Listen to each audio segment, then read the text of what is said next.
Yes. Yeah. That's why I think you plan to have your presentation like 40 minutes or something. Yeah.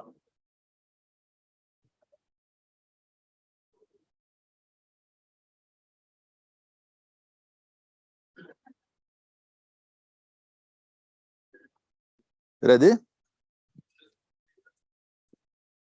No, okay, do it so that they see it. That's fine. That makes sense. Good. That's helpful, actually. Yeah. Can you see? Yes, perfect. I will not need to move. Oh, you'll stay. Yeah. Okay. Good. Are we ready to go? This one is the clicker. Okay. Ian, take a click. This clicker is here. You can go. It's fine. You know how to operate the clicker. Okay, I am told we are ready to start. So welcome, good morning to everybody. Thanks very much for coming to that session. I actually think it is a critical session, critically important, because it's the biggest picture possible, jobs and structural transformation with an added COVID context and whatever that entails in the context of thinking about development. I must, a few confessions. First is, I already said it is a very important session, and it's heavily World Bank centered session, which I am very proud of as being a global director for social protection and jobs in the World Bank. But I think it is well deserved because we are doing a lot of thinking about the jobs and structural transformation. The team here, I will introduce our colleagues in a moment, is working on a new Jobs Flagship, which is trying to address the big questions of development in a moment in which I often hear talking about how are we doing in the World Bank. I often hear the answer, oh, in so many areas you are doing so well, including social protection, I hear, given what happened in COVID and the expansion of programs. But in jobs, we still don't know where we are. It's really no clear even what the development paradigm is, what drives structural transformation. Is it, jobs through growth or other way around? So it is a very important moment.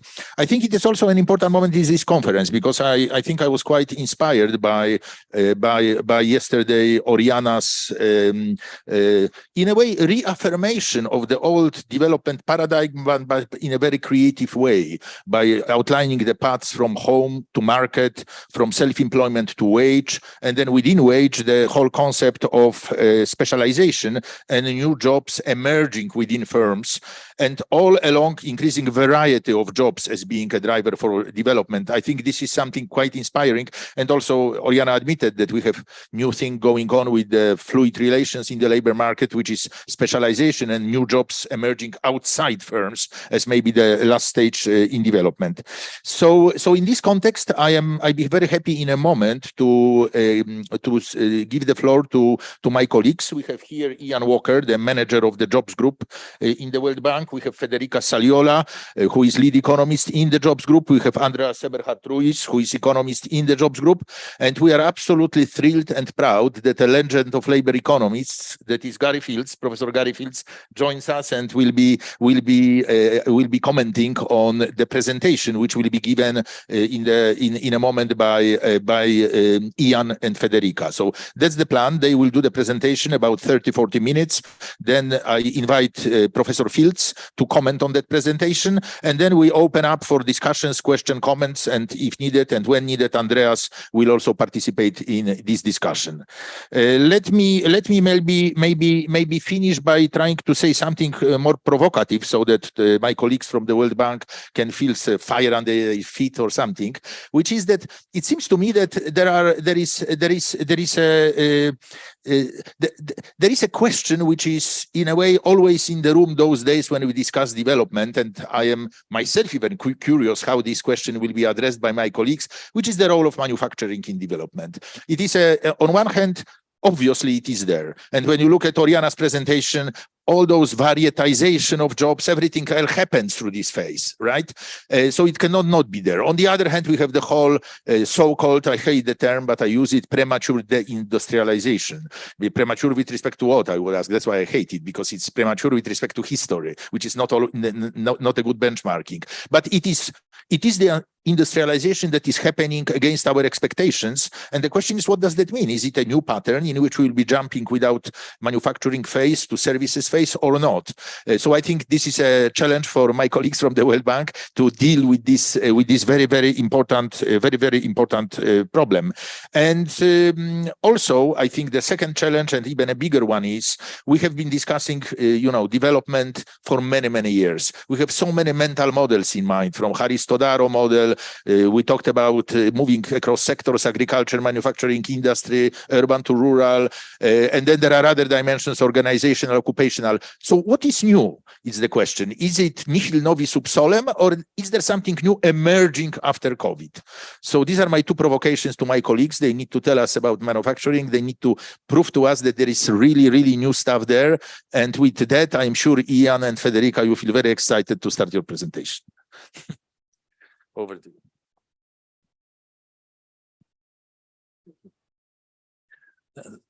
Thank you very much, Michal, I should say. It's lovely to be here, and thank you all for coming. Many of you will know that about 10 years ago, the World Bank produced a World Development Report on the issue of jobs, and it had some important takeaways. Michal was asking us, okay, so what's new in this new study? Let me remind you two things that were new in the World Development Report on jobs. One was the idea that there's an intrinsic merit in generating better jobs, that there are externalities associated with them, and that successful development processes don't just produce growth, they produce better jobs. And I think that was a very important idea. Another important idea that stayed in a lot of people's minds was that the regulatory settlements around the process of generating better jobs are relatively complex, and that there isn't a single size fits all solution, so that the notion of a regulatory plateau along which different settlements might make sense in different countries was introduced, and I think became quite popular, as opposed to the idea that there's one perfect set of regulatory solutions, whether it's one that the ILO might approve of, which is stringent regulations, or one that some people in the bank might have promoted, which is very low levels of regulation.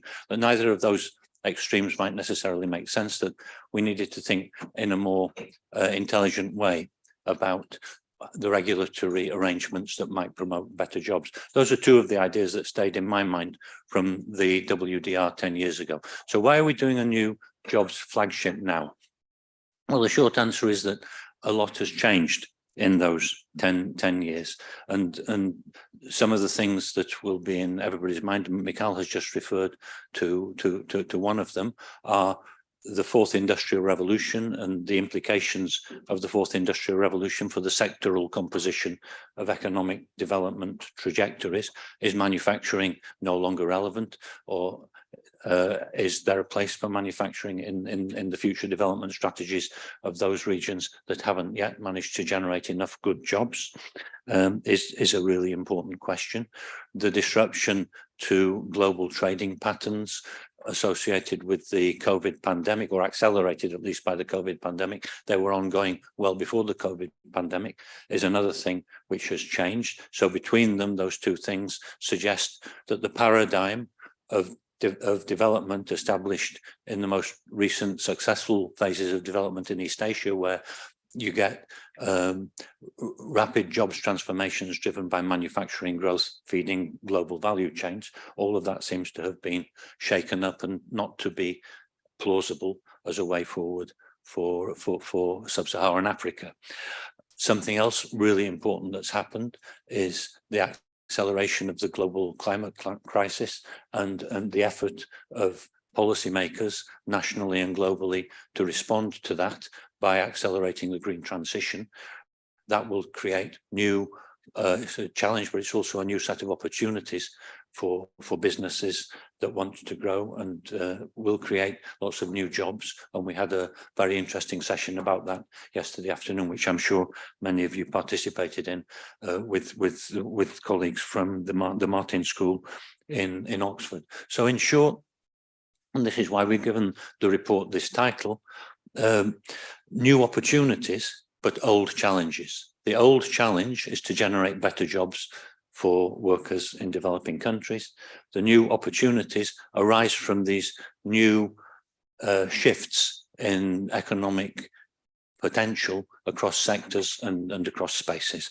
And so what we're trying to do in the report is to frame it with a conceptual framework that allows us to see what has been common across the patterns, the successful patterns of economic development, and what things have varied across countries that have been successful.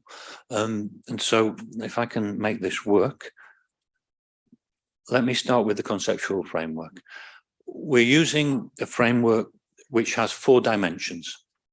I didn't invent this, but I think that the emphasis, it goes back to Kuznets, but the emphasis on 4 dimensions is perhaps not common in recent discussions. When people think about structural transformation, they often mean sectoral transformation. Sometimes that's actually the definition of structural transformation, which is used in quite a lot of the literature, that this is structural transformation and this other thing is something else. And we know that as countries develop, they move from agriculture to services. All of the graphs on this screen are about the shares of jobs in the economy. Let me just make that clear. So these pie charts have the shares of jobs in agriculture, industry, and services, and you can see how it starts with a predominance of agriculture and it ends with the predominance of services as you move up through the process of structural transformation. And this is associated with countries moving from low income to lower middle income to upper middle income to high income status. There's also a spatial transformation, and this is also part of the traditional literature, that process of moving jobs out of agriculture is also a process of moving jobs out of the rural economy into the urban economy, which becomes predominant by the end of the process and facilitates agglomeration, facilitates therefore productivity growth and increased earnings and better quality of life. But this is also a process in which occupations change. Now, there's been less discussion in the recent literature of occupational structure as being part of the process of structural change, but we think it's an important part of the process because, and Oriana was talking quite a lot about this yesterday, the process of improving productivity is substantially a process of introducing a division of labor, combining workers with different skill levels. So you start off in an economy where everybody has the same skills, and she talked very eloquently about this yesterday, very small numbers of skills, everybody doing the same stuff. And you move into an economy where there's a much higher level of task complexity, so that people with different tasks and different skill levels are combined together. They're not all people with very high skill levels, but the system becomes much more skillful. I always try to remind people to remember old Adam Smith's pin factory. The people who were working in Adam Smith's pin factory weren't people with very high skill levels. They were highly specialized people. That's what made the whole operation more productive, and we should never forget that. So occupational division of labor and tax complexity is as important a facet of the occupational transformation as is the accumulation of higher levels of human capital. So quite a lot of people are getting quite a lot more skillful, but the less skillful people are being combined with the more skillful people into systems which are hugely more productive than the previous agrarian system. And then there's organizational development. Now, I was very happy sitting in Oriana's presentation yesterday that she put such emphasis on organization. And I promise you, I didn't prepare this slide after I listened to her presentation. We brought it with us. So we're saying the same things, that organization is a really important part of the process of structural transformation. And it's actually possibly a part which has been latent in our discussions. Possibly it's so obvious that there's no need to say it, but we want to say it, that in the beginning, at the bottom, there is no organization. Everybody is mostly self-employed. They look for their inputs, they look for their markets, they solve the problem or try to solve the problem themselves. They're very unproductive, therefore, because they're self-employed and they earn the whole of the value of their production, they earn very little, the whole of very little. They have almost no capital to work with because they're not capable of accessing capital markets, and they have no wealth of their own. So in low-income countries, the average level of capital per worker is 4% of that which you observe in developed countries. You can see that in the pie chart at the bottom right hand corner here. And 80% of the workers are self-employed. By the time you get to high employment, only 10 to 15% remain self-employed. And the level of capital intensity is obviously much greater. It's 25 times greater than it was in the low-income country. We think that that process of organizational development, which is associated with the formation of firms and investment by firms, which then achieve economies of scale and can generate benefits through innovation spillovers and all of these things that the modern growth literature is full of. This is a really important part of the process of structural transformation. And for me, Oriana's closing question really resonates. When you remember what she asked, she was going very fast. Let me remind you what she asked. She said, well, are we disorganized because we're poor? Or are we poor because we're disorganized?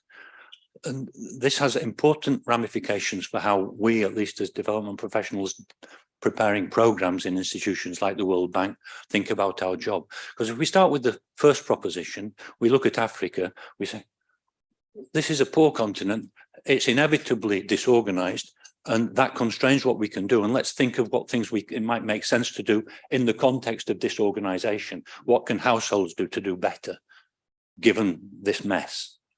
Or do we say, we've got to get organized? We want to develop, we need to get organized. We need to find ways with public policies, not so much to help households to do better in the mess, but to clean up the mess, to start to support those actors in the economy that are capable of forming and developing organizations which are capable of offering better jobs for the poor people who at the moment have to employ themselves in subsistence self-employment. So that's the fundamental idea behind the framing of this conceptual framework. We've done a lot of work on data. And it's interesting, we're reaching very similar conclusions to the ones that Oriana presented yesterday, but using different data.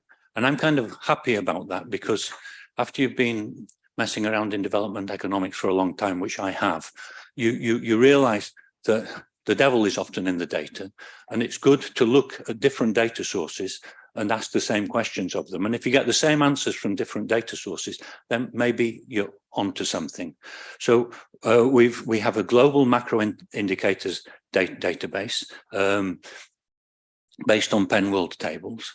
It incorporates key indicators on structural transformation dimensions. The labor indicators come from ILO Stat. We've developed a global labor database, which is based on harmonized labor force surveys, which we've compiled in the bank group. By the way, there are academic initiatives doing very similar things that we've discovered as we go along, and we're working to collaborate with them and see if we can produce a single database that we can all use in the future. And we've dug down deep into 12 focal countries where we've been able to harmonize data at subnational level. Something else that Oriana commented yesterday is that if you're trying to get into the causality stories in these data, it's often useful to have subnational data available. I won't go into the methodological reasons, but those of you who are methodologists will understand the point. And based on the GLD, we've also developed a database of labour market indicators, which is available on the bank's development economics website to anybody who wants to look at the indicators that are extracted from the raw data. So this is a serious empirical effort. We've put a lot of force into trying to pull these data together. So what are some of the numbers and patterns that are emerging? Well, firstly, the patterns of jobs transformations in general associated with development are clear, but countries progress along different paths and they progress at different rates. Now, in all of these graphs that I'm going to show you, these are scatter graphs which show data points from the 150 countries for which we have data. This is dating from around 1990 to around 2018. The same country may appear multiple times if we have multiple surveys for the same country. And when the same country appears multiple times, for some of them, we've highlighted them in different colors. So you can see what's happening to a trajectory of a country within the distribution. And we've highlighted some of the ones that we think are more interesting. In all of these graphs that I'm going to show you, the horizontal axis is the log of GDP per capita in 2017 dollars. But the vertical axes the vertical axes are also the same. The vertical axes show the structure of total employment in relation to the indicator which is being reported in the graph. So the first graph here on the left shows you what's happening to agricultural employment across the countries for which we have data. And the 5 countries that are highlighted are China, India, Mexico, South Africa, and Thailand. China is the black dots, India is the blue dots, Thailand is the green dots, South Africa is the dark blue dots, and Mexico is the orange dots. And these are some of our deep dive countries, and we think that they're very interesting. China, at the beginning of this time period, was a low-income country. As you all know, it's now far from being a low-income country. It's a country that's had a very successful trajectory along the horizontal axis.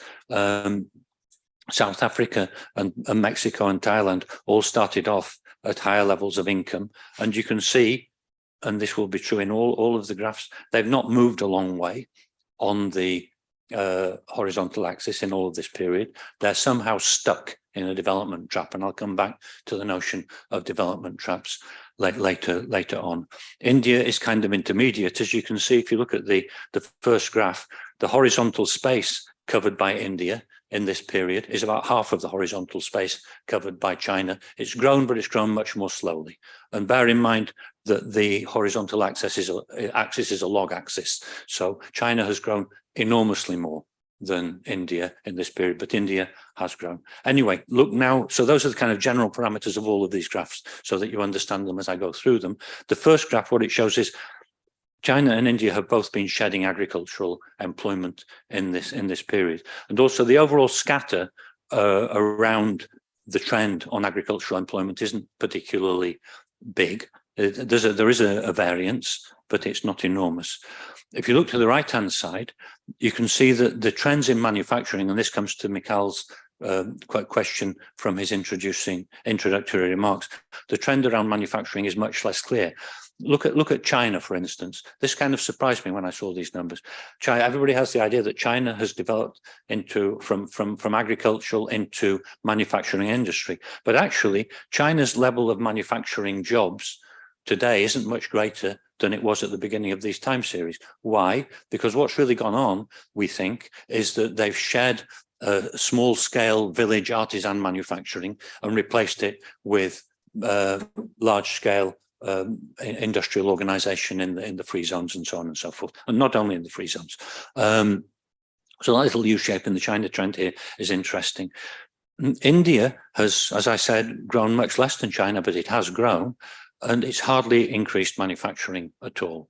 And the other countries, they're just a mess in terms of manufacturing trends. And they've not only have they not been increasing GDP per capita, at least South Africa and Mexico. Thailand's increased it a little bit more, but Thailand's increased manufacturing somewhat, but there isn't a clear, powerful trend. And if you look at the overall scatter plot of all of the dots on the chart, it's clear I mean, if you fit a curve through it, it will probably run up slightly, but the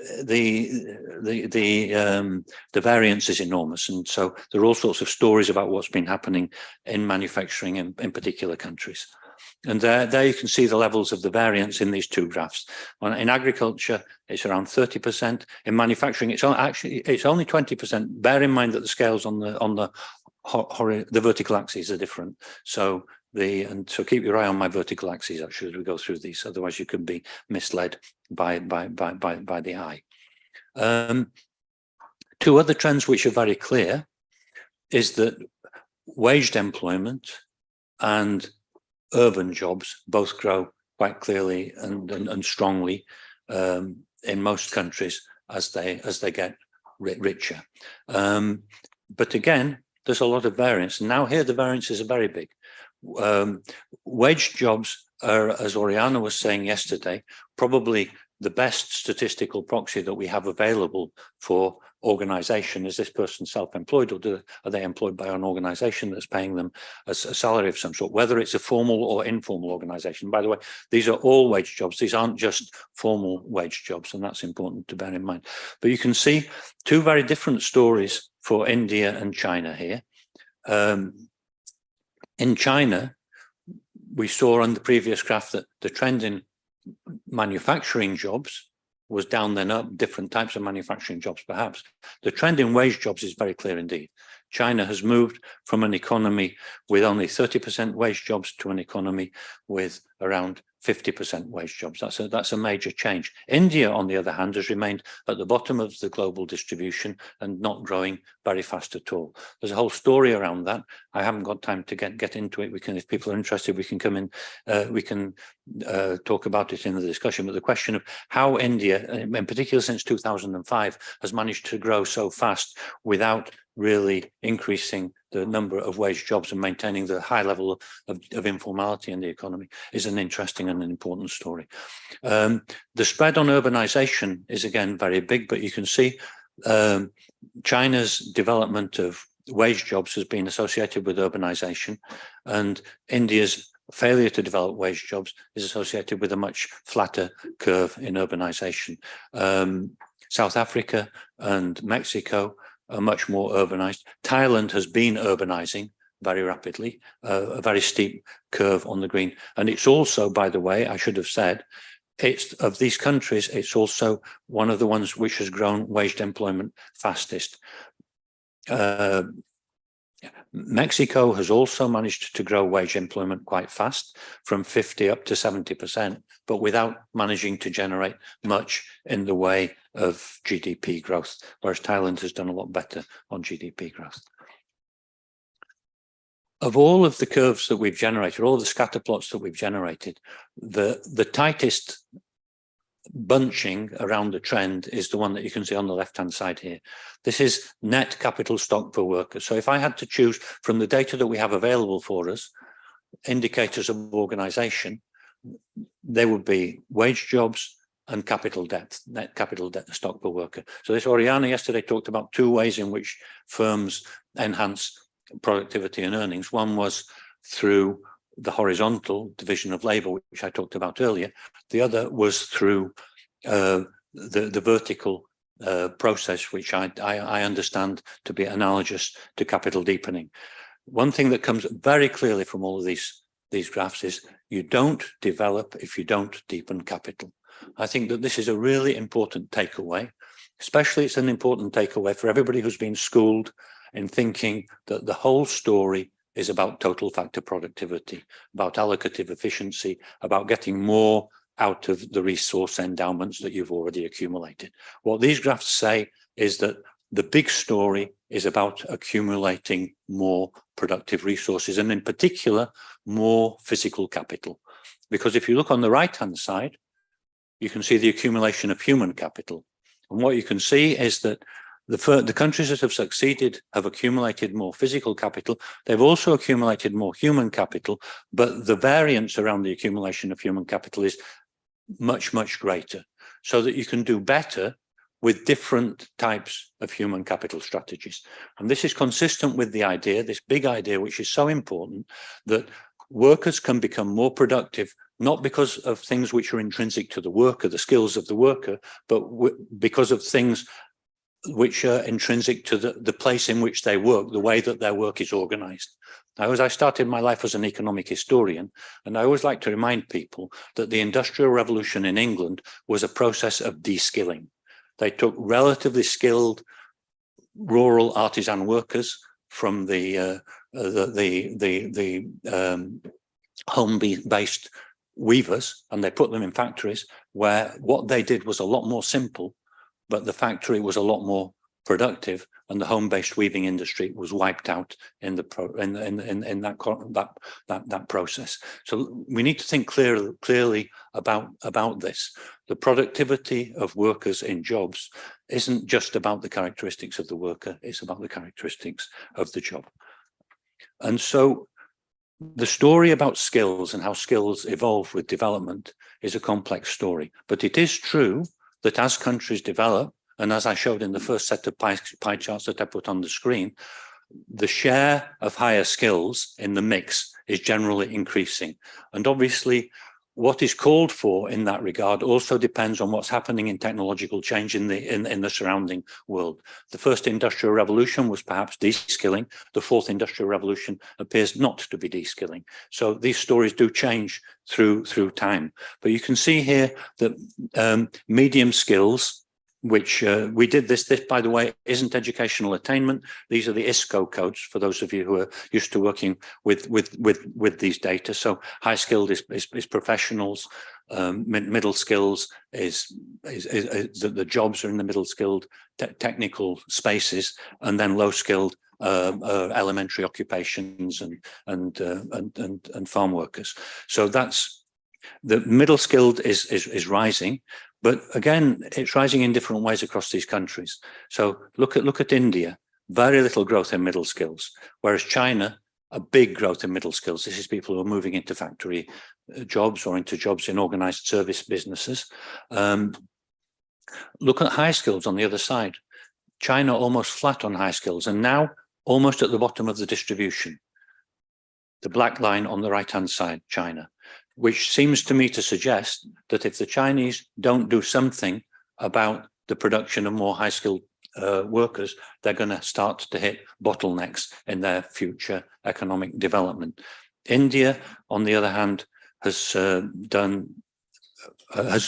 increased high-skilled employment a lot more, but is near the bottom of the distribution on middle-skilled. And that seems to me to correlate to the absence in India of growth in waged jobs, in middle-skilled wage jobs in business organizations. And again, there are variances here. There isn't only one path that anybody can follow, but the overall trends seem to be clear. And you can also see in these graphs that once you get above a certain level of development, you get into hollowing out space in which middle-skilled jobs start to fade away.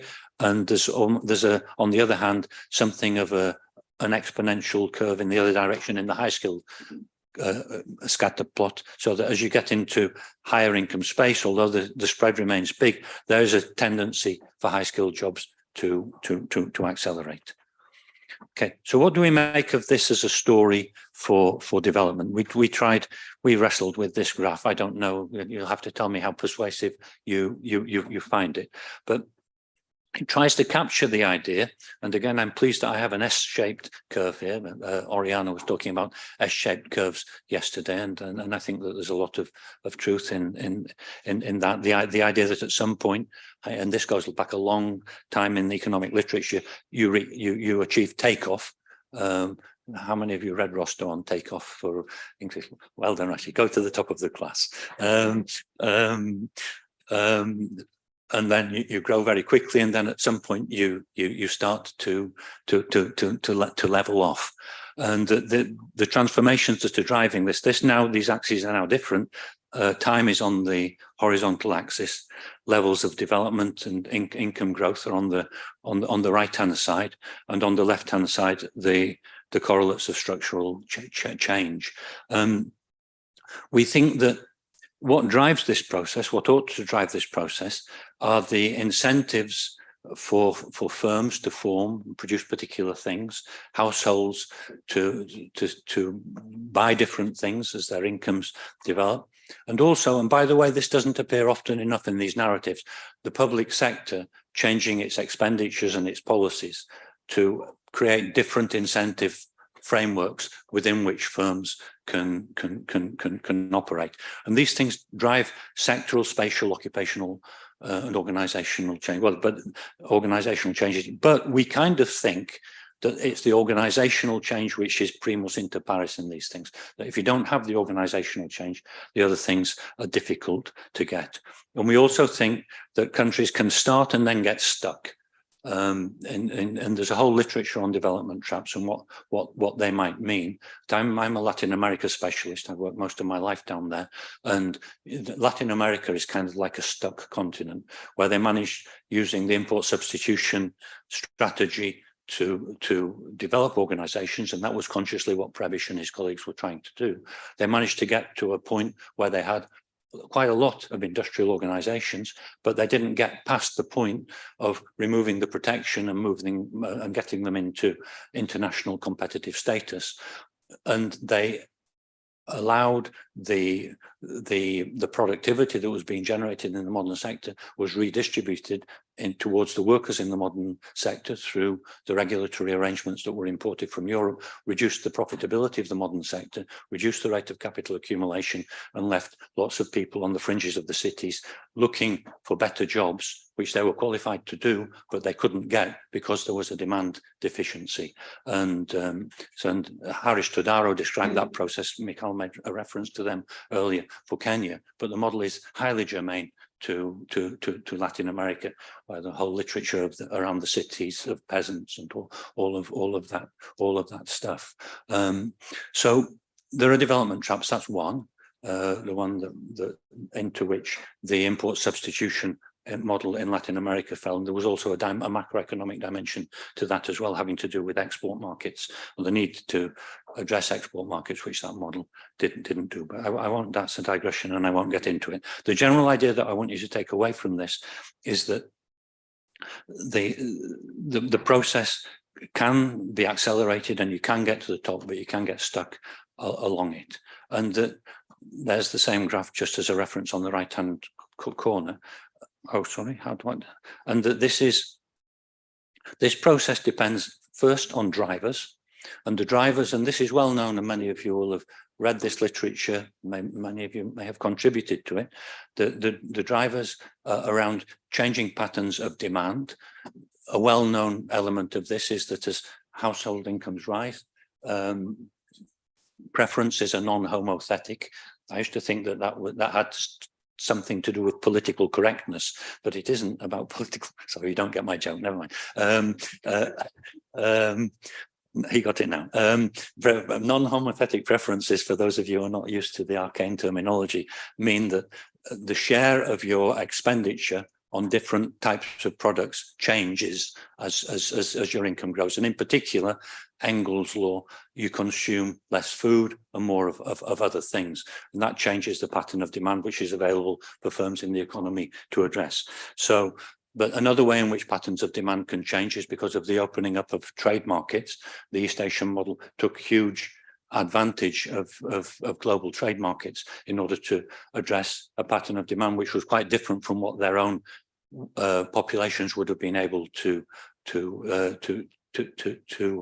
demand themselves. And also, as I already said, the development of governments is an important part in the evolution of the pattern of demand, both directly, once you get to a situation where governments are spending 20, 25, 30% of GDP, that's part of aggregate demand. What they choose to spend money on affects the areas of business in which firms cannot operate. And also indirectly through regulatory mandates. If governments have the power to tell households and firms to do or not to do things, that affects what can be demanded and what might not be demanded. The second thing which changes is technology. So you get waves of technological change, first, second, third, fourth industrial revolution, all of that sort of stuff. And then there are also patterns which seem to be stable through these revolutions about the rates of technological growth in different sectors. So in particular, the rate of technological progress in services tends to be lower, or at least of productivity growth in services tends to be lower than it is in manufacturing industry. And so some of you will be familiar with Baumol's law, Baumol's paradox. He asked the famous question, how can you make a symphony orchestra more productive? And of course, I mean, maybe you can by putting them on a CD. We didn't have CDs when he asked that question. But the idea, these two things work together, right? So if, as we move through time, the pattern of demand shifts from food towards manufactured goods towards services. And if at the same time, services have the lowest rate of productivity growth, then it follows tautologically that the share of the labor force that works in services has to grow faster than the growth of services demand. And that's why you saw in those early graphs that I showed you, the declining shares of the other sectors and the increasing share of services. And I don't think there's anything about the fourth industrial revolution that has changed that basic takeaway. The AI is basically accelerating productivity in manufacturing a lot faster than it's accelerating productivity in services. And then there's public policies, which I already referred to, and so I won't talk about them again. So those are the things that might drive these processes. And then there are a series of constraints. There are, am I out of time? Okay, I'll shut up. There are policy and regulatory failures. There's the under-provision of public goods. There are market frictions, transactions costs. All of these things work together to determine what firms and organizations can do to create better jobs as they respond to market incentives. They move jobs between sectors, products, technologies, and places, and become more complex and more productive. So that's what we have in the conceptual framework. So I'm now going to hand over the baton to Federica, who's going to talk about in more depth about why we think that the organizational dimension of structural transformation should be regarded as primus inter pares as we think about these things.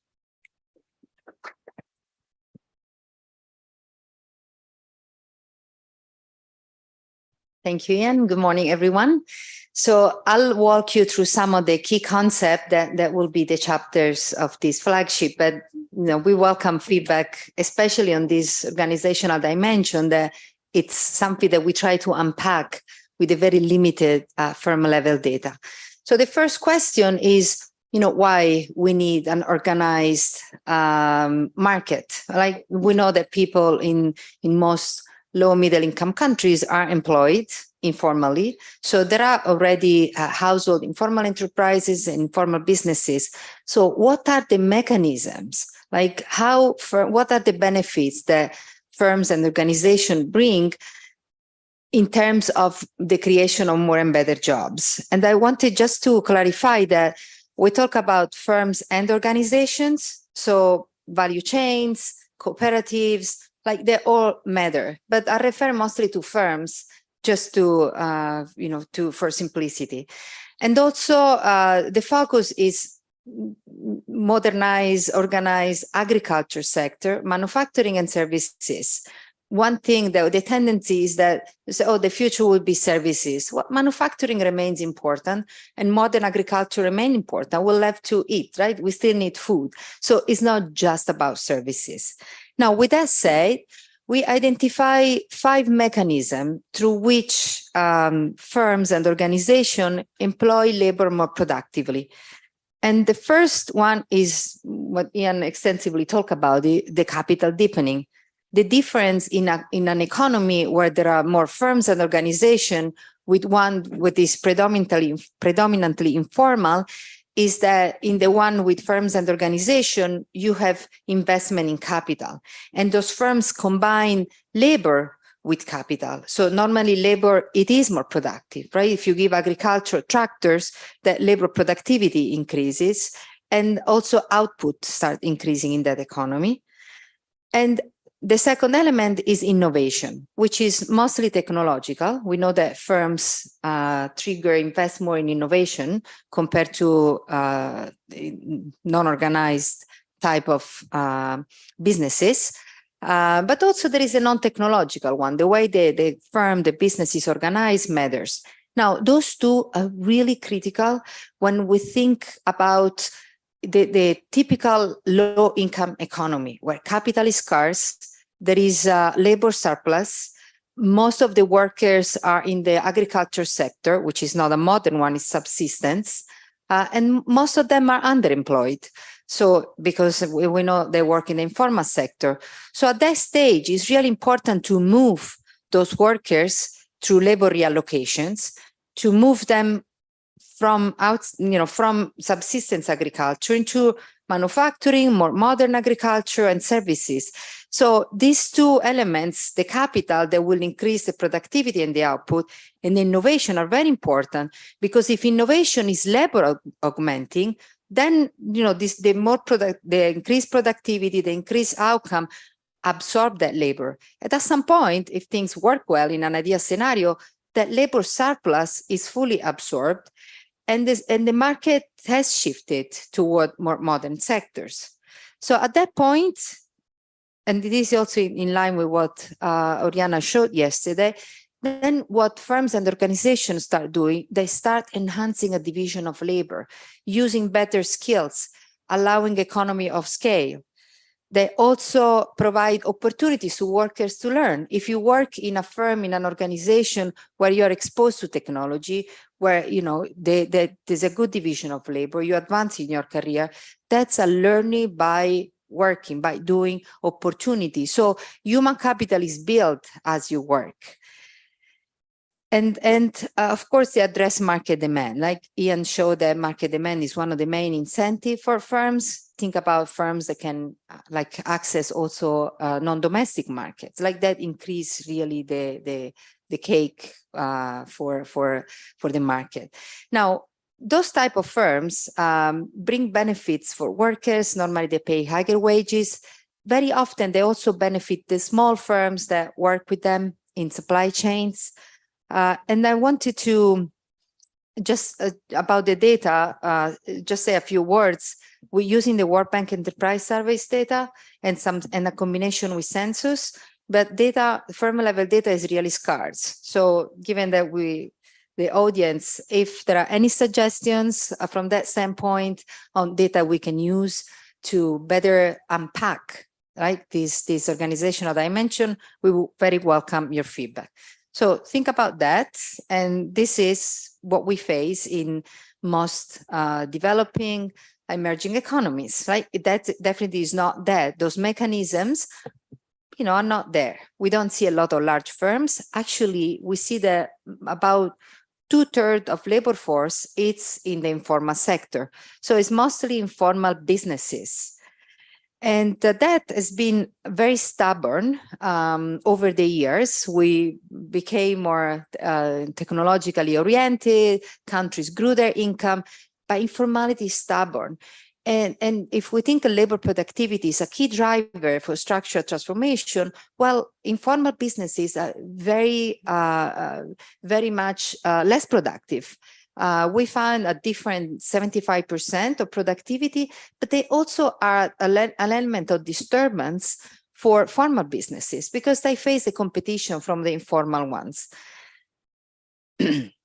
And this, we can't address causality, but at least we can see if economies with higher share of wage jobs have different firm characteristics. So what those 4 charts here show just some correlations with 4 key characteristics. And this is just for formal businesses using the World Bank Enterprise Surveys data. So you see that in economy where there is higher share of wage employment, what labor productivity of those firms is higher.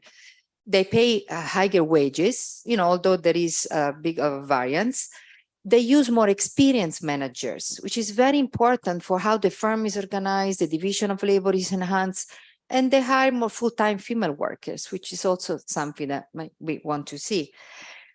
And I wanted to drag your attention on an important aspect, which is sites. Like as I mentioned in the beginning, and Michal posed the question, what's new? It's manufacturing, it's services. Well, very often we say, a lot of low-income countries will never industrialize, and you just need large firms in manufacturing, in services, doesn't matter. No, because when you correlate again, the share of wage work that we use as a proxy for organizations, you correlate that with the dimension of firms measured by the number of employees. For services, definitely with a different degree, right? So we see a different slope, but still matters. As countries progress in terms of organizations, then the size increase for both, for services and for manufacturing. But as we look ahead, we have to think about the changes that are happening in the services sector. Like the way we tend to think about structural transformation is agriculture, manufacturing, and services. Although we hear very often that services can't really offer opportunities for structural transformation because of their intrinsic nature. Like we were used to think about services are something that is locally based. Right? We think about services as retail sector, and as such, like there is this extensive literature that says that they won't have the characteristic that manufacturing had to trigger market shifts. Well, this is not true because of digital technology. It's changing the services sector dramatically. And even when we think about services, we can identify at least 4 types. The global innovators, which is the ICT. Think about India, for example, right? This is tradable. It's a tradable service. It's codifiable.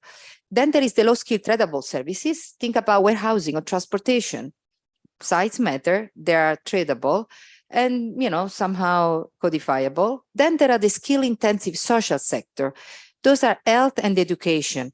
Now with digital technology, even education is tradable. And then there is the low-skill domestic services. Those are retail. Those, won't shift the market. They're not tradable. Those are, linked to the domestic market. So we know that services are less capital intensive, but they still use some. And also they use human capital and what we call the intangible capital, which is that codified knowledge that how firms combine the human capital and the physical capital. And we also, one important element is that services might have different sides, but the productive services are still the one that are linked to markets that are organized by firms. Like this chart probably is too small for you to read, but it links the average firm size with the capital used per worker. So, and the blue dots are services, the dark blue. You see that some actually have, like the telecom services, that's, pretty, scalable and they have big size firms. But even the tiny ones, the productive ones are still linked to firms. If you think about accounting, you probably can read legal, advertising. Those are services that exist. They're smaller, but they're still linked to the bigger organizations in the market. And through digital enhancement, again, we can get scalability, tradability, and innovation. That are the characteristics that we identify in the past from manufacturing and that we thought could not be replicated in the services. So a whole new potential opportunities, but still it's services, it's manufacturing, it's organizations, and it's capital, different type of capital, but those elements still matter. And I wanted to show this graph that we prepared a few years ago with the 2019 World Development Report that also show how firms are changing the boundaries, the way firms scale up and conquer different countries. So at the bottom, the orange bubble is IKEA, right? Big firm, well-established in any countries you go, there is IKEA. So for IKEA, it took 30 years to move outside Sweden and 70 years to reach annual sales of $42 billion. So one of the largest companies in the world. And then compare that orange bubble with the top one, which is Alibaba, which is the Amazon of China. So for Alibaba, it took only 15 years to reach annual volume of sales, $700 billion. So compare the 42 of IKEA with the 700, compare the 70 years with the 15 years, and compare also the different, again, the boundaries of the firm. What Alibaba did, they just connect, like producers, they just connect buyers with suppliers, what they had to invest in technology. But the way they link the markets, they change completely the boundary, the idea of geographical proximity. And this, of course, affect labor relations. We talk about gig jobs, gig workers. We talked about that yesterday too. That has a big impact of how people are hired, how suppliers enter the market. So this is really changing the way we think about market dynamics and of course, organizations. And one important element I would like to briefly, because Ian already explained that, but I wanted to show you a couple of slides. It's very important that we balance the investment in capital and the investment in what we call the human capital. So the labor supply and the labor demand. We tend to focus on employability, like people have to be employable. We skill people, we educate people, but then there are no jobs. And that actually creates even worse outcomes, frustration. The whole Arab Spring was triggered exactly by this. So this is an example of Mexico. The green line, it's the capital labor ratio, and the orange is the average year of schooling that we use as a proxy for investment in human capital. See how the orange goes faster than the green. What the blue on top show, the downwarding one, it is the return to education. So see that as the two grow at different speed and actually the difference grows, the return to education decline. So we get the opposite outcome of what we would like to get if we don't think of the two sides of the equation. And here we compare. So when we think about return to education, we normally measure the return to education of wage workers. We went an extra step and we also measure the return to education of self-employed. And you see that there is a huge difference between the two. Self-employed earn much less than wage workers. And the difference, the paid are the dark blue, the self-employed are the light blue, and as for low-income countries, this difference is much bigger. Why is much bigger? Well, then to do that, we need to go an extra step, inspired by the work by Gary and Kunal. You might be familiar with this exercise that we apply to a large number of countries. So what they do, they look at different type of self-employment. Not all self-employment is the same. Think about the people who sell food, like in the streets in some low-income countries, and think about lawyers in high-income countries. Those are both self-employed. So we have to unpack and understand whether it's self-employment because there is no other option in the country, or whether it's self-employment because I want to be an accountant and work for a large firm. And what we find is that, of course, most of the workers are in lower tier informal self-employment, which is like the ones where there is no other choice, or wage employment, which is low skill, of course, not social protection. And there is a 30% wage difference between the number 1 and the number 4 and 5. So it is quite significant. And of course, women, most bad jobs are women jobs. And Oriana spoke yesterday about this U-shape. So we are familiar with the U-shape. When, as countries progress with income and more better jobs become available, women tend to enter back into the labor force. But I want to draw your attention on the spread in the middle.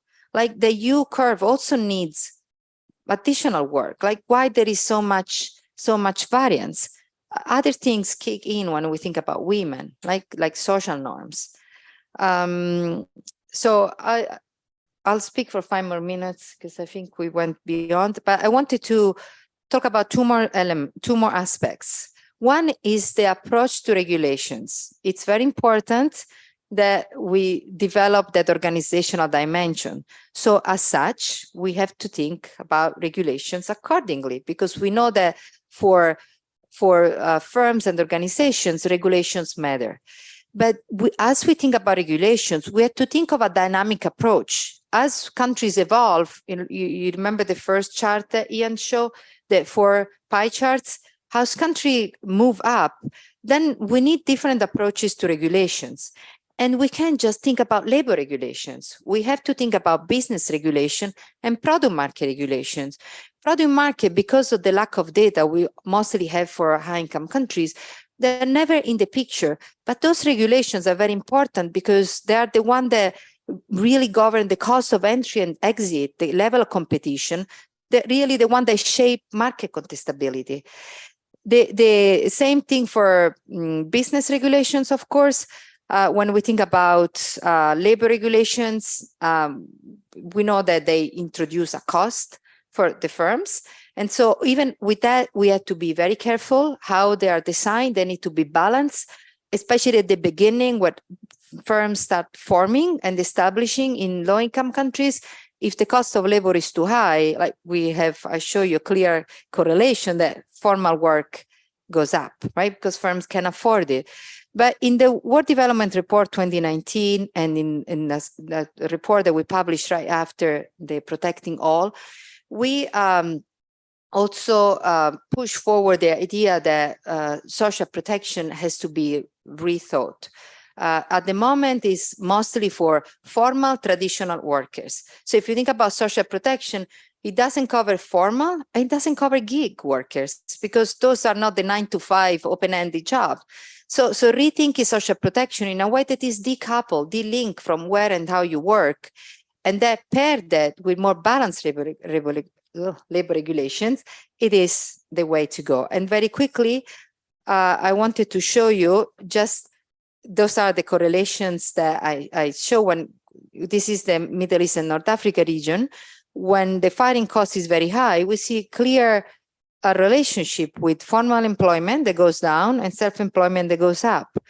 And I think I don't have time to show you what the product market regulations are in that region. That's a region where the labor force is highly educated, but the private sector is not dynamic at all. So it can't absorb, the firms can absorb the labor force.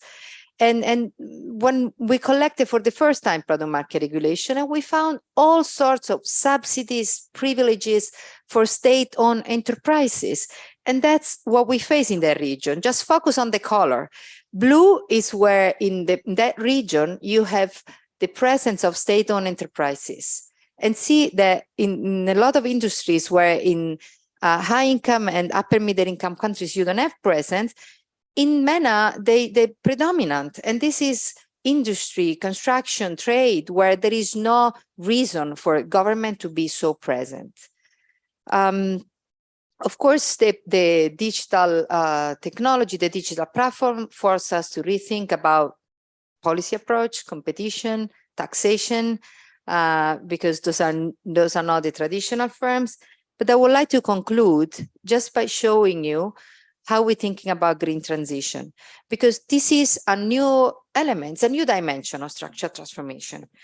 And so it's a very complex one, though, especially for low-income countries where they of course, rely on resource intensive, polluting type of activities. They don't have the technology to move like into green technologies. They lack innovation, they lack capacity. So, and more importantly, in developing countries, most of the bad jobs are the ones that are environmentally polluting.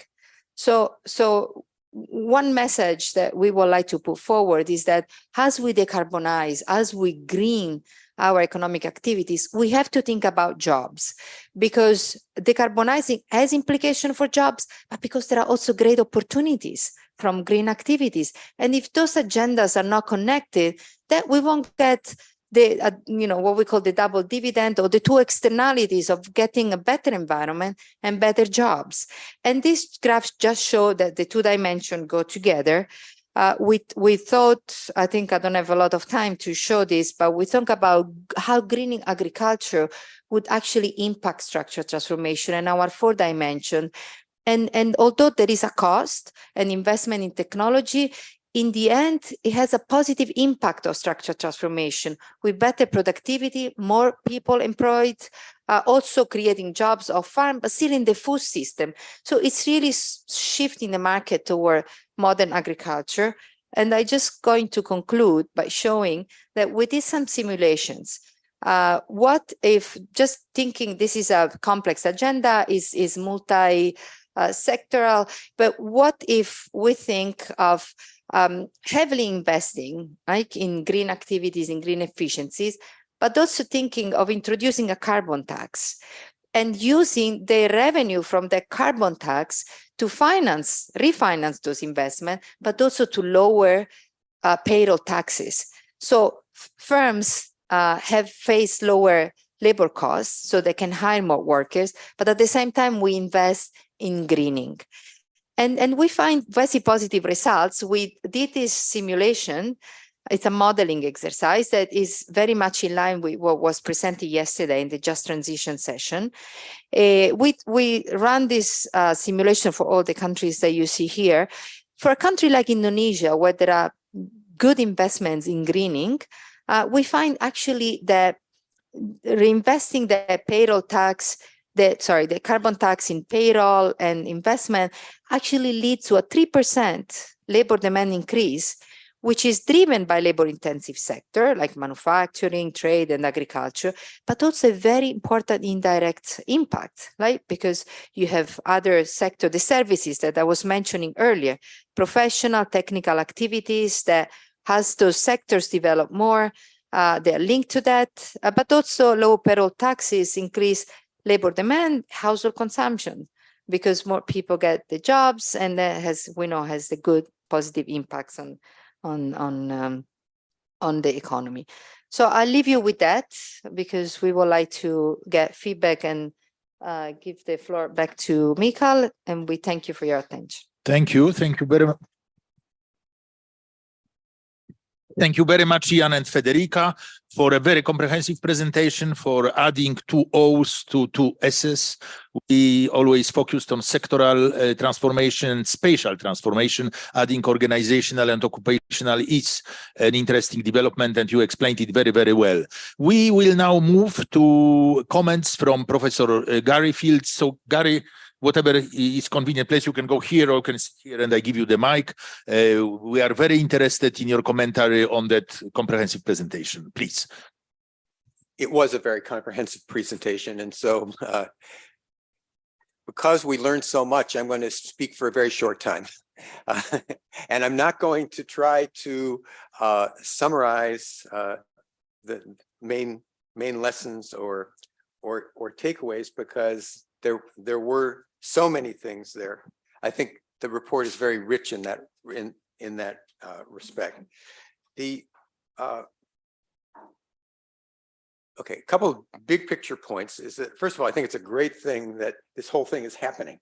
That there is a jobs group and you're focusing on more and better jobs and coming up with a comprehensive analysis of what can be learned. This is going to be a great resource for not only those of us who are professionals in this room, but for newcomers. I'm thinking of students, and thinking of development economists who are not interested necessarily in jobs, but ought to be. And so there's a great deal here. Old challenges, new opportunities. I like that line because the old challenges are how to get more and better jobs, how to get people out of poverty, things like that. Yes, those are the same challenges, but we live in a different world now than before, and I think the report is very successful in taking us to that new world. One of the things that I know, so I've been working very intermittently with this group in trying to offer comments as I'm doing at this moment. And one of the things that I know that they have been working on did not come out in this report is a focus on labor demand. That is, what is the constraint on more and better jobs firms and other employers. And so employers is a nice shorthand, especially when you're focusing on jobs. We don't have to talk about firms, organizations, and et cetera, just call them employers. They're not employing enough people who want to have the better jobs and are capable of performing them. And so that is a major challenge. Then focus on labor demand as the binding constraint on employment. I know you're planning to bring that out. I would highlight it. I would put it front and center.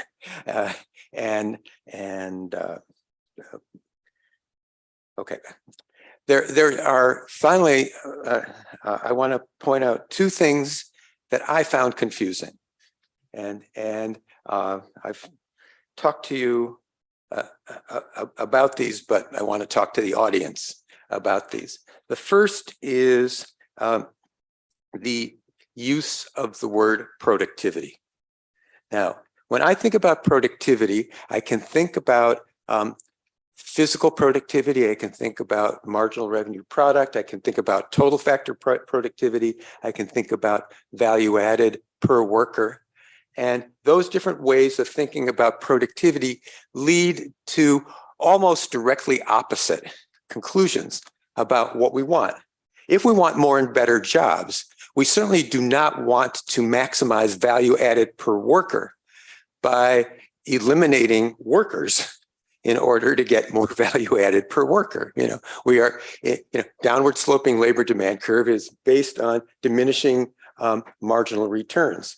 To employing labor, so I think the whole use of the word productivity, I personally don't use the word productivity in my own writings. But if you're going to use it, please add a modifier in front of it. Call it labor productivity, call it physical productivity, call it total factor productivity, but don't just call it productivity, please. Because I don't know what you're talking about when I see that word. By the way, I've run into that a lot in a lot of my writings about things like mobility. I don't know what economic mobility is either. And so we put a modifier in front of like directional income movement and things like that. All right, so that's one thing. The other thing is the introduction of the word organization. All right, now organization. I'm not sure that I know exactly what you mean. I think you're talking about how factors of production are put together and organized. Now, if that's a production function, if that's what you mean. But sometimes you talk about organizations as a broader than just simply firms. And then that organizational dimension. I love those pie charts. Except I don't like the heading of the fourth column. It's called organization. I don't know why it's called that, but I like what's in it. I just don't think that is helpful. So what I'm asking, please, is that for ordinary human beings who just like to use words in particular ways. Please use them both consistently with our ordinary speech patterns, but also don't use the same word to connote different things. And I think those two words that I highlighted, productivity and organization, are a problem. It would help bring out your messages a whole lot more, at least for me. So those are the things I want to say. I'm really delighted you're doing this. I'm looking forward to the report coming out. I'm looking forward to the labor demand chapter, which I haven't seen yet, and it's going to be great. So thank you very much. Thank you very much, Gary. We open up in a moment for questions and comments. I was just listening to Gary. I was reflecting on this organization thing, and I was reflecting that for years we struggled in looking at growth empirics, how to call things, because when it becomes clear in Cobb Douglas production functions that where the rubber hits the road is the residual, and this residual could be called technical progress, but it's not about technology, so it was called technical and organizational progress. And then we have also the concept of total factor productivity, which is not dissimilar from the residual in the production function. So I think there are many names that could be used here, and I leave it for Ian, Federica, and the team to find a name that accommodates diverse views on the proper vocabulary. With that, let's open up. I suggest that you introduce yourself, even if you think you are known. That would be even, easier to know who is speaking. And I see here, please go ahead. I see the hand here, and then raise your hands and count on my that I can see them. You please. Yeah. Thank you very much. Thanks. Great presentation. Eckhard Ernst from the International Labour Organization. 2 points, 1 question, 1 comment. The question is, you insist quite a bit on this organizational restructuring. And I remember in the past, the World Bank had a lot of work on financial development. I was wondering to what extent you want to take this up. I know that it has fallen out of fashion with the global financial crisis, but I think the question about mobilizing domestic savings is very important, especially when you think about China versus some African countries. I mean, just to have maybe a comment on this, how you think to plan to take this up. The comment is, I would add a 5th column to your structure, which is on market versus non-market work. We had heard this yesterday, that work is much broader than just market work. And one of the things that you actually see when you look at time use surveys over the development spectrum, for low-income countries, a large part is a home production, very small part is market work, and there's almost no community work. When you increase the development, you increase the part of the market work. And when you even go further to the high income group, you increase the community work, the part that is non-remunerated, but still very essential volunteering work, etc., that is not home production. And I was wondering to what extent that could actually also explain some of the productivity, or whatever you want to call it, the well-being aspect of high income societies. Thank you. Thank you very much. Let's collect a few questions before we get back. There is one over here, and then the one will be on my left.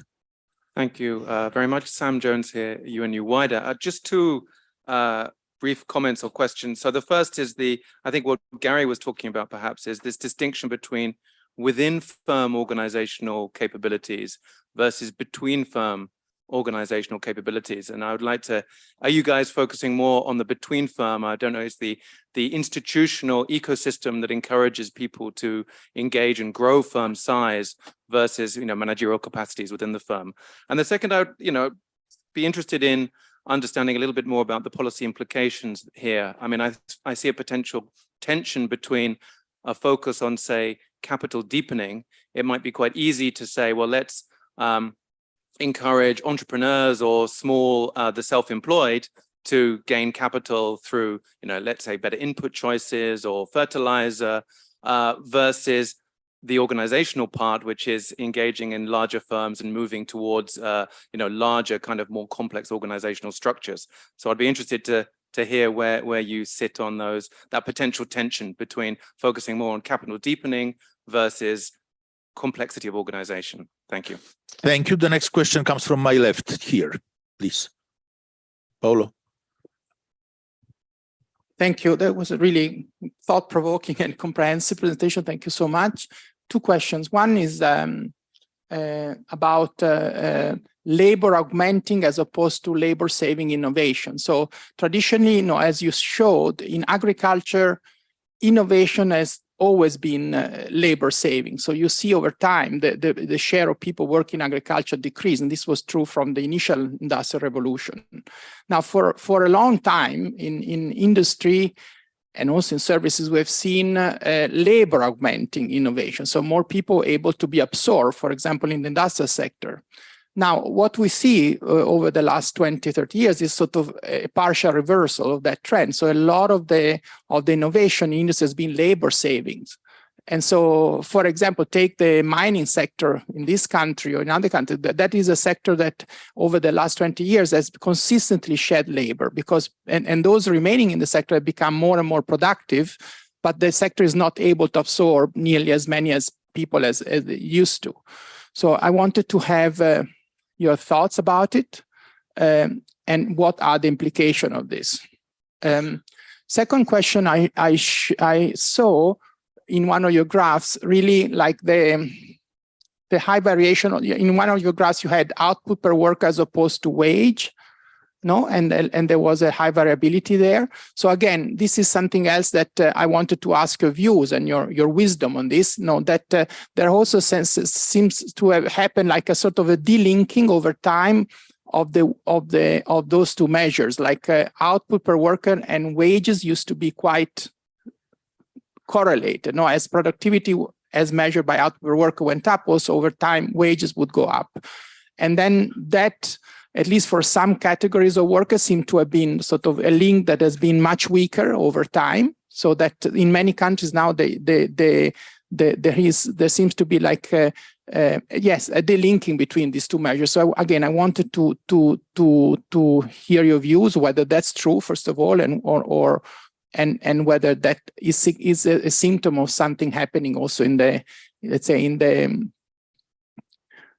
division, let's say, of the distributional aspect of let's say of the economy, where for example a greater share of the overall value added is taken by profits as opposed to wages. Very much. It was Paolo Belli from the World Bank. We have 7 minutes left. The answers need to be telegraphic. Guys, I want to start with Federica and go through Andreas, and then we invite also Ian and Gary to comment if there is still time and they want it. So Federica, please go first. Yeah, be telegraphic. I'll be very telegraphic. Very close, and I know that there are some questions. Ian is ready to respond, so I'll touch on 2 points. One is this tension with technology, labor augmenting, the labor saving. So this is a debate that has been going on for a while. Like automation is shedding jobs, and therefore, like we should not almost embrace like innovation because we shed jobs. Well, if you look at the countries that are actually automating or embracing technology, you see that automation is accompanied by innovation. And so as certain jobs are replaced, some others get created. And in fact, but in many of those countries, you see that then there is no workers that can meet the demand by the new jobs. So if in an ideal world, right, it would be good to, the challenge it is to reskill or move that group of workers that lose the job, because it is true, technological change replacing certain jobs. The tellers in the bank do not exist anymore, but there are people writing algorithms there. Because now when you submit the demand for a loan, there is not a person that analyzes the loan. Like the Ant Financial in China, it takes 3 minutes to analyze a loan request. So what they do, they don't hire tellers or loan officers anymore, but they hire people who can write algorithms. So the challenge, it is how you can embed the workforce with the skills that are in demand by this innovation. And this is not a static process, unfortunately. That's the real challenge, that things, because of technological progress, change overnight. And as always, the formation process is disconnected from labor demand. So firms change their needs overnight. Think about the app that develop every day. So that's the real challenge, to make sure people gets trained and retrained constantly, like what we call the learning process, that it accompanies workers over the lifetime. It's not just one-time formation. So in fact, companies like Microsoft complain because of shortage of workers. They have so many positions open that they can fill because they can't find the skills in most of the markets, including high-income countries. So I think rethinking this, tension between automation and worker shedding in a way that it is automation and innovation, and it's the battle between these two, and how government respond to that I think will determine whether people will be absorbed. Market shifts. The future is not just about, again, replacing. And we see how many new opportunities are coming up from the services, from the new combination of services and manufacturing, the greening. There are opportunities. I think what it's the shortcoming is always how we train people, how we form people, and that disconnect between formation and labor demand. And I just want to say, and then I'll pass the microphone, is that it is true when we think about organizations, we think about profit-driven entities and firms, like they really don't do things because they want to hire workers. They do because they want their own profit, and that won't change. The tension is between having the right firms in the market, because it's not any firms that can just shift the markets. We need market shifts, and market shifts toward modern sector. And modern sector is a relative definition. It can be agriculture, depend where countries are on the technological frontier. It can be countries that have no firms or very low firms. So that shift, of course, is different depending on the context, but not any firms can do it. Otherwise, informal businesses that we know are the main employers and large in some countries would have done it. So you still need that incentive for the firm. We need the profit. So because otherwise the firms that innovate, the firms that invest in capital won't come. And in fact, that's an issue that in most low-income countries, we don't have those firms. But at the same time, again, it is true that we need, the combination of capital and labor that is labor augmenting, especially in low-income countries. And that's, again, something that needs to be accompanied by the right set of policies, but not a one-fits-all approach. It really depending where countries are, if they have firms, if firms are growing, if the market is shifting, and what kind of workforce. Again, very often, those two are not connected. We don't think, like Gary teaches us, it's labor and demand, right, in the market. And very often, from formation to capitalization, they're always disconnected. So that's all I want to say. Thank you, Federica. I'd like to ask Andreas whether you have anything to add in 45 seconds, Yes. which you have left. I'll just touch on one point, which is some work that we've been doing in relation to gender, which touches on, I think, the gentleman of the ILO, what you asked with respect to market versus non-market work. Now, we're not capturing the whole breadth of that issue, because time use surveys are very difficult to come by in developing countries. But we are the way we are looking at it is trying to understand, what happens on the supply side, meaning households of the labor market as countries develop. So, how is labor supply reorganized as countries go, move from stages. From one stage to the other, thinking in the sense that, that was Oriana's point yesterday in this first transition, moving from unpaid work or home production happening within households to a situation where some of the members of the household will have to leave the household and go to work outside of the household. And that obviously creates then friction and creates issues that we then have to also think very carefully about in terms of existing gender norms. And we see that these things can play out very differently depending on in which kind of context we are. So in context where gender norms are very restrictive, you're going to see different responses by households than in settings where these issues are less binding. I'll leave it there because we're running out. Andreas, so let's move for short closing remarks. Ian, and also I ask Gary whether there is anything you would like to add. You don't have any. So Ian, it's for you to be brief, please. Okay, let me try to be brief without being cryptic. So in answer to Gary's 3 points, they're all important points. As far as I'm concerned, labour demand is at the centre of this study, but labour demand, in a sense, is an abstraction. It's a curve on a graph. The question is, who demands the labour and what are they going to pay the labour? We think that what matters is that firms develop which can demand labour, and it's the development of firms that demand labour that causes the transitions in jobs. We'll make that very clear in our narrative when we write it up. The use of the term productivity. I absolutely agree. Productivity can mean all sorts of things, and we need to be clear. In this report, we mean labour productivity. That's the first thing to be clear. And we certainly agree the process of making better jobs shouldn't be about eliminating low productivity jobs in countries that have large surpluses of labor. That's not the right way to think about it. That's the way that you would think about it in a reallocative model in a developed economy with full employment. What we're thinking about is developing better jobs by enhancing the labor productivity of low-skilled labor, of which we have low or middle-skilled labor, of which we have large surpluses, by generating demand for their labor in firms, which increases their productivity and therefore allows them to be paid more. So why do we use the term, Michal, this is my last point, organization instead of the term firms?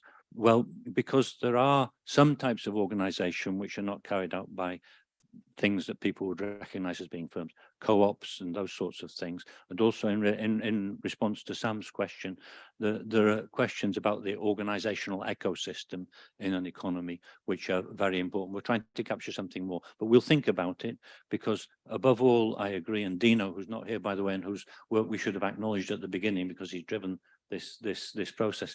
One of the things he really believes in is that we have to be clear about the meaning of words, and he's a big fan of the story of Humpty Dumpty in Alice in Wonderland, for those of you who know it.